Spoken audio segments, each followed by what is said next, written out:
Welcome back to Change Ed. Changed. A podcast for educators by educators, talking about all of the important and relevant topics in education. We are here giving a voice to educators so they can hear all of the great things that are happening and so that we can all join together and make a significant change Changed. impact in the world. I'm your host, Andrew Kuhn, educational consultant from Montgomery County Intermediate Unit, and here with me, Patrice Somachek, also an educational consultant from Montgomery County Intermediate Unit. and back with a vengeance. Off the bench. Tony Marabito, Carbon Lehigh Intermediate Unit, Staff Development Facilitator. We have a very exciting show for you today. Lots of great questions. And in fact, the three co-hosts are going to be guests on the show.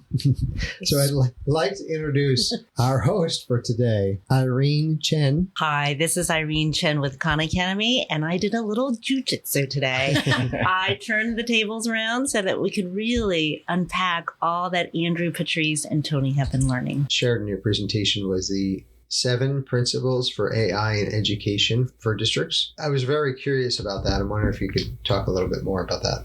Sure. Khan Academy, along with code.org, ISTE, ETS, a year ago, we said, hey, this is going to be a big deal. It feels a little overwhelming. There's going to be a ton of tools out there. We formed TeachAI. So I really just want to represent that this is really the work of a consortium, TeachAI. And the second thing I want to represent is TeachAI themselves then consulted with a ton of like the thinkers and the policymakers out there. So we came out with the 7 principles just so that we could have an organizing framework, right? It's not just about the tools. It's not just about the shiny tech. It's about how do we bring this to districts responsibly.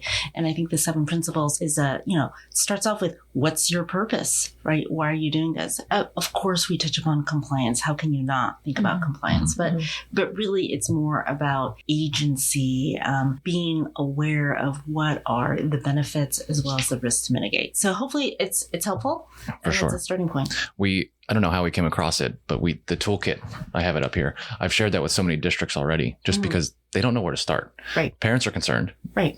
Teachers are concerned, but they don't know where to go from here. So this kind of lays a really nice outline, and I'm sure we'll get to it at the end, but some of the data is crazy at the end of the presentation. Like 16% or 18% of teachers think it's being used in the classroom correctly, or 73% of parents are concerned, but there's still no district plans. So it's very concerning because we just haven't figured it out yet. I guess like anything new.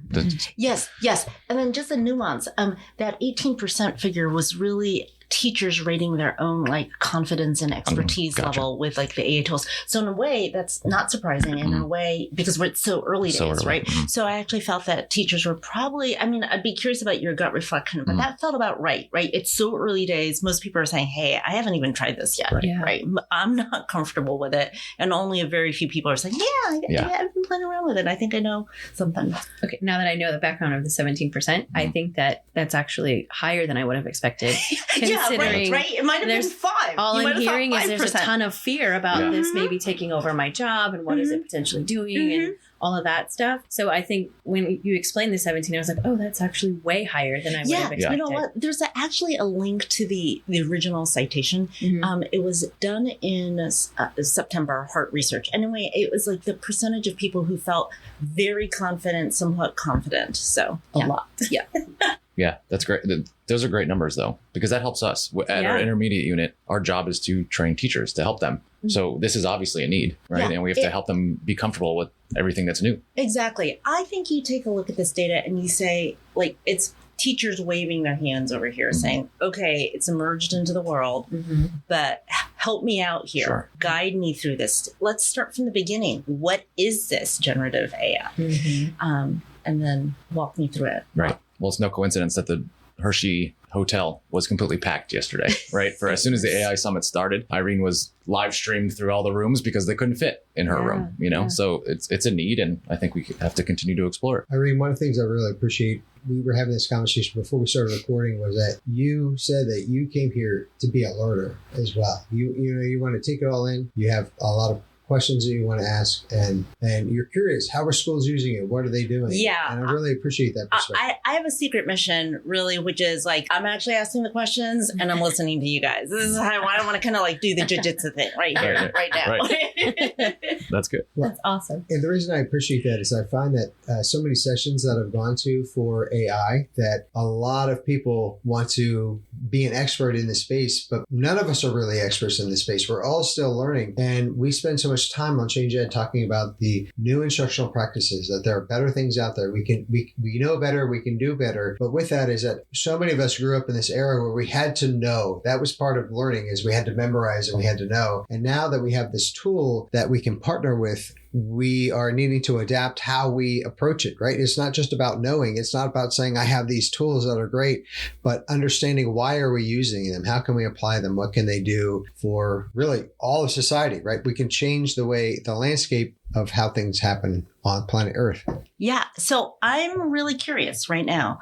I think I'm looking at 3 experts. I mean, you laugh, you chuckle, but you are as expert as anybody out there, right? In terms of playing and experimenting. So what are you, as educators, what are you finding useful out there? Where do you want me to begin? Talk to me about some of the tools that you used this week. Well, I think the last 2 weeks. we're also in very different spots too, because you should say what you're using. Yeah, but we're also not in a classroom. Mm-hmm. So we're working with adults. So I would love to get more involved in things that are more student-centered or teacher-centered. But for me, I'm using more things like ChatGPT to help me refine my speeches or refine my write-ups for things that I'm doing at the IU. So that's kind of where I'm living with things like that. Have you shared with folks how you're using ChatGPT? Like, break down an example. So we're starting to. So we're getting to the point where we are, for this Change Ed piece, we're really focusing on instructional practices, because we don't want it to be about the tool. Mm-hmm. We want it to be about how are you changing your instruction and then utilizing the tools to make that instruction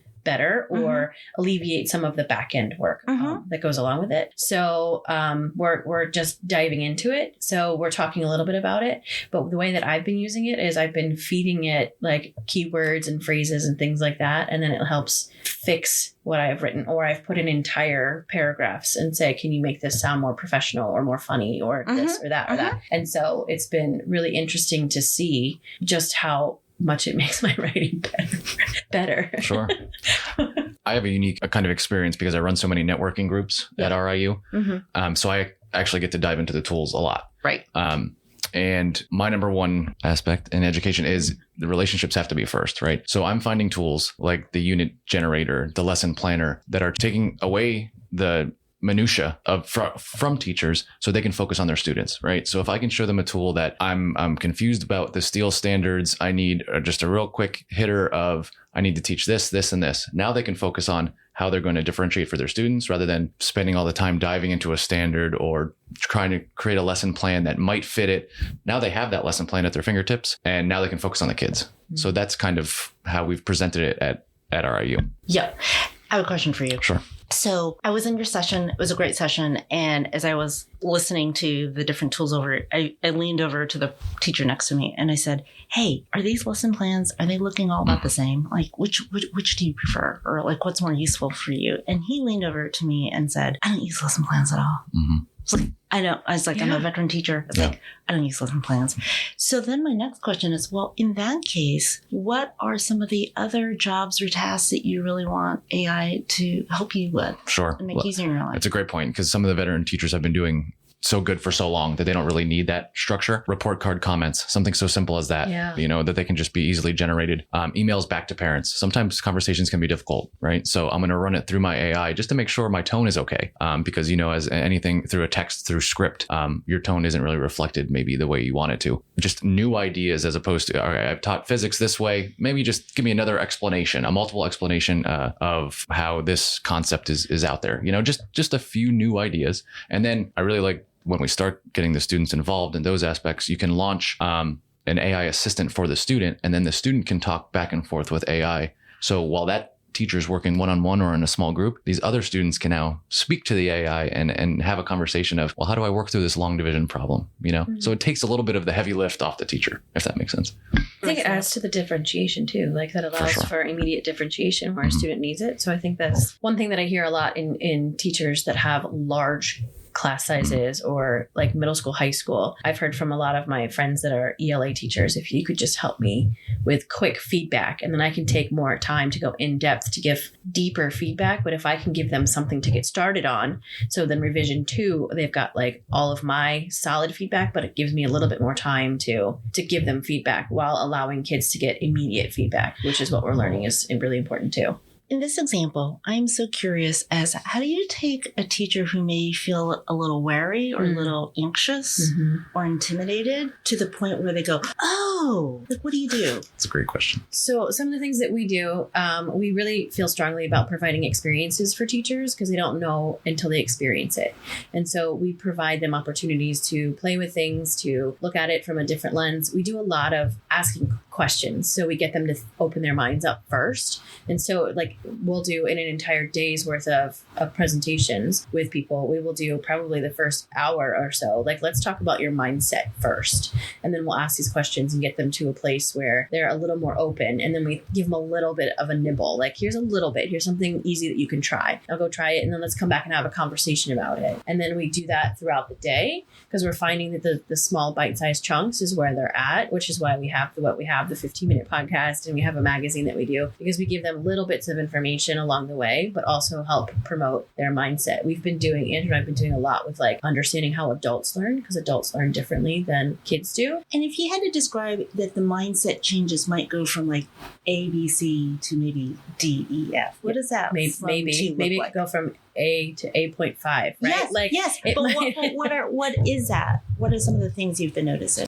Like Patricia mentioned, one of the biggest things is having the experience. So if we just tell them that they're based off of, again, how the adult brain works, we're going to find reasons to not believe what we're told, right? Or to believe what we believe. We find reasons that push us further down that rabbit hole. Very similar to maybe the way that YouTube works, right? It queues up the next video they think you're going to want to watch. And you can find yourself in an unintentional rabbit hole. Where you're like, how did I even get here? Right? Well, you didn't turn off that video, which led to the next video. As adults, we can find things that support whatever it is that we think is true. So by creating experiences and asking questions along the way, open-ended questions, that allow us to think and consider, maybe there is a different possibility, right? Like, let me actually take a look at this. So we find that a lot of times the experience is actually the bulk of the time that we'll spend with them, getting them to that spot. So if we're with them for 3 hours, it might be 2.5 hours of an meaningful experience, right? We're moving them along. And then a half hour of the good stuff, right? Where we're like really diving in because they're then leaning forward, right? As adult learners, we can tend to lean back. It's all about trust. And we need to have those relationships that we trust each other, which is really interesting when it comes to AI, right? Like, how do I trust this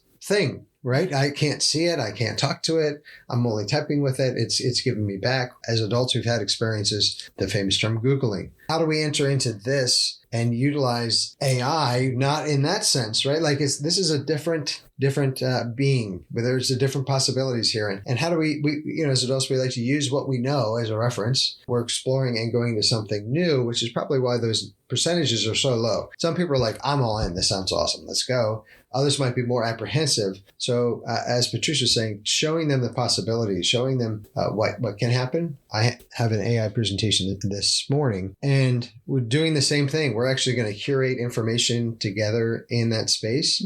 There going to be an opportunity where they can, I give them 2 examples. I say, is this definition? So it's on teaching, learning, and authenticity. We create definitions together as a group. Then I give them 2 examples and I say, which one of these 2 are better? One is from the encyclopedia and one is written by AI. Every time they pick AI. And so then we say to them, okay, you pick the AI one. And it's like what? Yes. It sounded so human. Yes. So, these are the concrete examples. Sometimes I think like the gems are in these little things, right? Because, here at Khan Academy, we're also training like hundreds and hundreds of teachers on this. Yeah. And we have this amazing team. I actually want to connect my team with the two of you to kind of share all these ideas on adult learning theories. Yeah. So my team recently came back to this insight.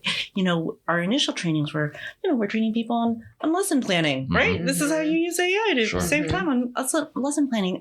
But first we needed to break it down and get the comfort level there. Yes. Yeah. And so we said, hey, let's talk about, we all got to cook dinner tonight. Yep. What do you have in your refrigerator?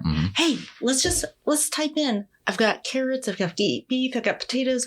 What can I make with this?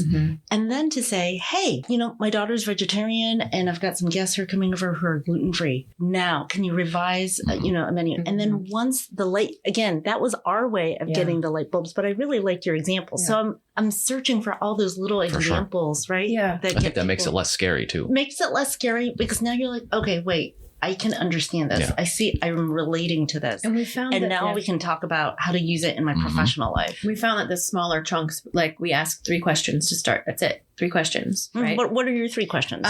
So it depends on what we're talking about, but it's really like this is where we start with one, like where was technology like 100 years ago? Let's talk about that. And let's talk about where it is now and where do you think it's going? We'll just start with those 3 things.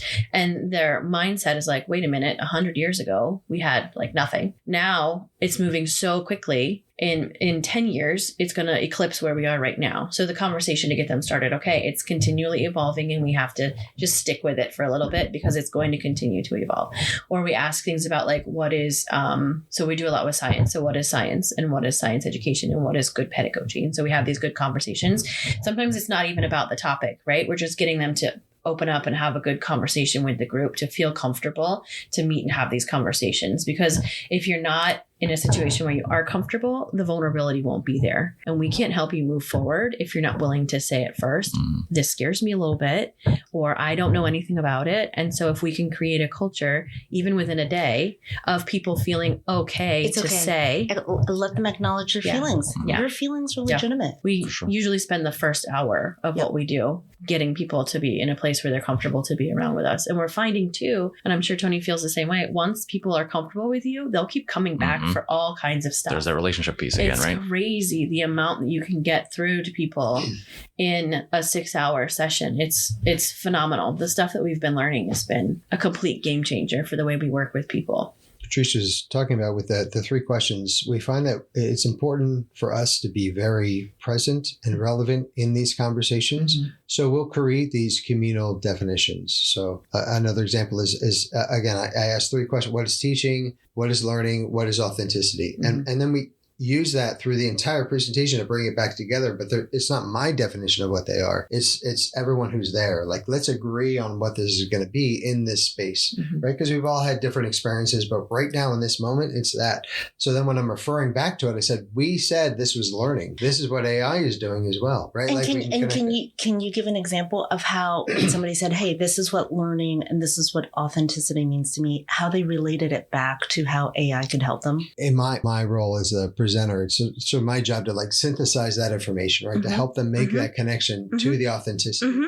So actually, when you were talking earlier, I was thinking of 2 things. One was the hierarchy of learning, right? And what I was thinking about how you were saying, instead of jumping into a car that's going 60 miles an hour, let's just like get on a bike and start to pedal, which was your example of how about we just figure out we've got these ingredients. How can we make food, right? Like you have to learn how it works instead of jumping in an already moving vehicle and trying to navigate your way through that. That was a good example of where our educators are, because they want to be able to use it for their work. But if you don't know all the functionalities or all that you can do, you're actually not living into the potential. Authenticity was your question. And I think, that's really the work that we have to do, because just because we get something back doesn't mean that it's authentic. So by initially having that conversation of what is authenticity, the point of this presentation is to go through and say, okay, here's what we think teaching is. AI can be a teaching tool. It can teach us, but it's also a learning tool. It's learning at the same time. It's a give and take. Very much what we do as educators. So we're teaching and we're learning at the same time. Our job is how do we authenticate the information that is coming through? Because all sorts of factors. It could be jaded. It could be,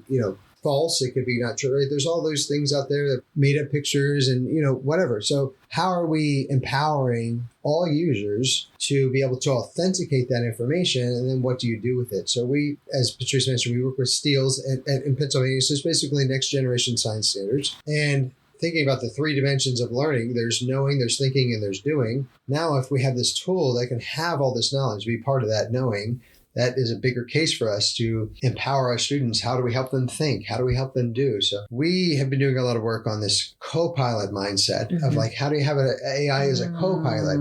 Not to replace work that you're doing, but a co-pilot. And we really find that knowledge is power and empowering our educators, but not with this idea of like, oh, I'm going to get so much time back. AI will like do all of this work for me. Instead, I can do so much more by having a co-pilot. Yeah. It reminds me of when email came out and the conversation was, okay, I'm not as old as Tony, but I do remember when email came out. I remember when email came back. Thank you so much. And you're younger than me, so that's great. I appreciate that. Tony's the youngest one in the room. Yeah, that's okay. When email came out, the conversation was, oh my gosh, we're going to have half-day work days. We'll be out on the golf course by noon. And if anything, it's done the opposite. It's made our lives more on, right? We're doing more work. We're working more. We're working harder, more time. That's why I think in our efforts, we just want to make, again, knowledge is power. Like, what is this? What can this do? Let's not be short-sighted. Let's really talk about the why and think about the long-term benefits as well as the short-term and how it can help us now, but how empowering our students will make a huge difference in their lives. So do you believe, I think you're raising, hey, it may be a little bit of a false promise is like time savings, but it can be juicier in that you may be able to do more stuff that's meaningful of more of what you want. Yeah, absolutely. Oh, the benefits are tremendous. And in your example, I'll go back to it again with food. It's like it's the spice of life, right? You're like, oh, that's a great idea. I hadn't thought of that. Like, you're experiencing new things. It's kind of spontaneity. You have this co-pilot offering spontaneity. You're really pushing on that. It could be creative. Maybe some of your creative. It struck me, this is 9-10 months ago, about a year ago, ran into this science teacher and he was talking about the power of collaboration. He was telling me,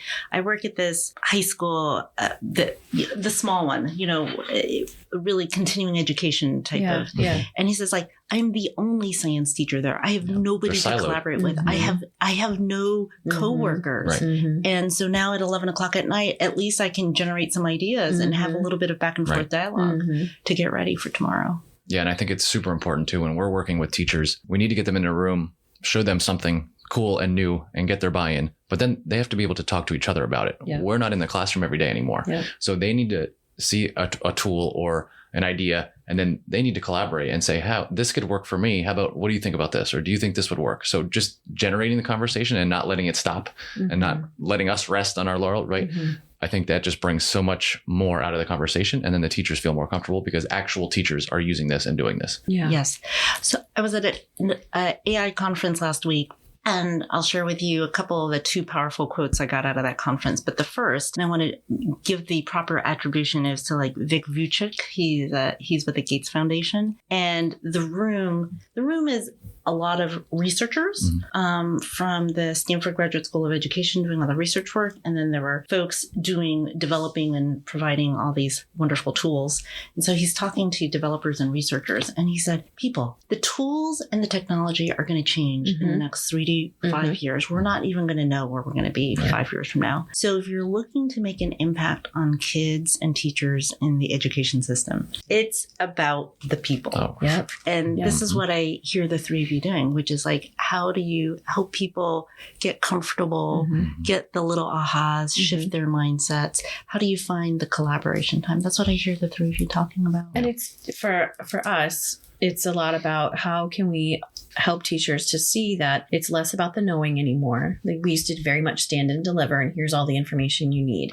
It's more about, there's going to be a lot of information out there, and how do you critically consume it? Yes. And how can you, as humans, think differently about what's being put out there, and what tools do you have access to that allow you to help decipher some of that because I have a 10-year-old and a 12-year-old. And if it's on YouTube, it's true. Right. And so there's all these things out there that are a little scary that my kids are coming back to me and saying, I heard this on YouTube. And I'm like, whoa. Yeah. Like, check it, figure it out. And so we have to, as educators, help our kids be critical consumers of the information that's out there and then figure out, what do I do with this now that I know this? Right. Mm-hmm. So that's where I think a lot of what we're talking about too is really kind of cool and innovative. And I'm excited about the stuff that we're doing here. Eirene, we have a saying in our podcast that we're a 15-minute-ish podcast. This is way beyond 15 minutes. And what I really like is how you flipped it and you became the host. Yeah, we were being interviewed. Definitely did. That has not happened I yet. want the recording. Yeah. You can have all of it. I'm taking it back home. So what I'd like to do to close this out is see if you have a second to last final closing thought that you would like to share. Well, I do want to encourage everyone who's listening in just to go to teachai.org, take a look. Lots of great, useful resources there. Write to us. And And what I took away from this is truly the way that you're modeling, embracing AI is to be a model learner and to admit that you're learning, but we can also lead and learn at the same time. They don't have to be separate from each other. And leading isn't always knowing the most. It can be leading by showing the way, as in, let's try. Right? Let's just explore. Let's ask questions. Let's learn more. I appreciate your perspective very much. And we are so glad to have you. This is one of the most fascinating conversations we had. Honestly, this podcast keeps getting better and better and better. And we meet such great people. So thank you for being here and for taking our jobs. I want to come back for round 2. You're welcome anytime. Oh my gosh. So on behalf of the entire Change Ed team, thank you for tuning in. Thank you for being here and for being our host. You should thank us. And we are reminding you to empower your students by being aware of all that is available in the world.